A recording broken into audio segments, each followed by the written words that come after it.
Reka mbanze ngusuhuze mwikaze nshuti wowe mu kudutega amatwi hano kuri Kora Media. Uyu munsi nkuzaniye inkuru idasanzwe. Umuhanzi wamamaye cyane nka Alyne Sano, umuhanzi uzi kuririmba ndetse benshi bashima impano ye cyane mu kuririmba. Kuri ubu rero Alyne Sano ari kugarukaho cyane ku mbuga nkoranyambaga kubera udushya twe agenda atangaza. Ati nk'ubu icyagezweho ni iki rero? Uyu muhanzi Alyne Sano ari gutakambira abasore bikigali ko bamutereta. Ngibi yabitangaje gute rero? Uyu muhanzi Alyne Sano abinyujije ku rukuta rwe rwa Instagram yagiye arandika ati guys nkeneye umukunzi DM.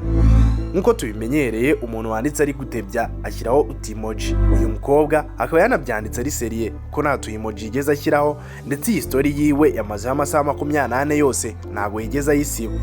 Abenshi bakaba bari kwibaza ati ese Alyne Sano ni umukobwa mubi wo kwingingira abasore b'ikigali ko bamutereta?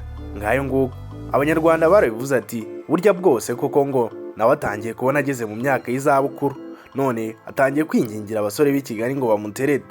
Ngayo nguko rero abasore b'ikigali mufite agatuza ni mujye kwa Alyne Sano kuko ngakeneye umukunzi.